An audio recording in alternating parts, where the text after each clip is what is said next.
నమస్తే అన్న అందరికీ నమస్కారం. కువైట్లో ఒక కువైటీ పౌరుడు చేసిన పనికి ప్రస్తుతం కువైట్లో సంచలనంగా మారింది. ప్రస్తుతం కువైట్ ప్రభుత్వ అధికారులు కువైట్లో ఉన్న కువైటీ ప్రజల పౌరసత్వాన్ని తనిఖీ చేస్తూ ఉన్న విషయం అందరికీ తెలిసిందే. చాలా మంది నకిలీ పౌరసత్వం పొంది కువైట్లోకి వచ్చారని చెప్పేసి దీంతో వారందరినీ పట్టుకొని వారి యొక్క పౌరసత్వాన్ని రద్దు చేస్తూ ఉన్న విషయం అందరికీ తెలిసిందే. ఇందులో భాగంగా 1976వ సంవత్సరంలో ఒక కువైటీ పౌరుడు తన యొక్క ఫైలులోకి తన యొక్క కుటుంబంలోకి 5 మంది ఇరాక్ జాతీయులనైతే నమోదు చేశాడు.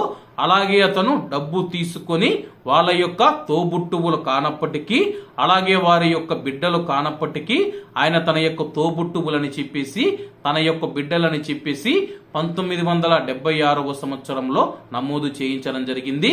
దీంతో వారికి కువైట్ పౌరసత్వం ఉంది.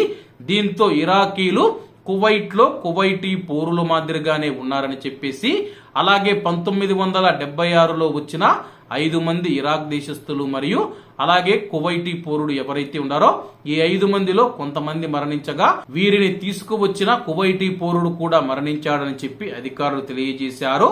అలాగే మరణించినా కానీ వారి యొక్క పిల్లలు మరియు మనవళ్ళు మనవరాళ్ళు అందరినీ పిలిపించడం జరిగింది. వారి యొక్క సంఖ్య సుమారు ఇప్పుడు 408కి చేరుకుంది. అప్పుడు 5 మంది ఇరాక్ పౌరులు కువైట్లోకి ప్రవేశిస్తే ఇప్పుడు వారి యొక్క సంతానం 408 మందికి చేరుకుందని చెప్పేసి ప్రస్తుతం ఈ యొక్క కేసు పబ్లిక్ ప్రాసిక్యూషన్ కు సూచించామని చెప్పేసి అలాగే వీరందరి పౌరసత్వం కూడా రద్దు చేయబడిందని చెప్పేసి అధికారులు తెలుపుతూ ఉన్నారు.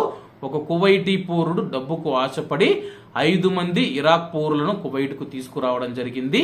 అప్పటి నుంచి ఇప్పటి వరకు మనం చూసుకుంటే 48 సంవత్సరాల వ్యవధిలో వారి సంఖ్య 408కి చేరుకుందని చెప్పేసి వాళ్ళందరూ కువైటీ పౌరులుగా కువైటీ పిల్లలుగా అన్ని ఇక్కడ వస్తూ ఉన్న సబ్సిడీ కానీ ఉద్యోగాలు పొంది మంచి పొజిషన్లో ఉన్నారని చెప్పేసి వాళ్ళందరినీ పిలిపించి మాట్లాడి వాళ్ళ యొక్క పౌరసత్వాన్ని రద్దు చేసి వాళ్ళను ప్రస్తుతం పబ్లిక్ ప్రాసిక్యూషన్ కు రెఫర్ చేయడం జరిగింది. కాబట్టి అందరూ బాగుండాలి, అందులో మనం ఉండాలి. అందరికీ నమస్తే అన్న, జై హింద్.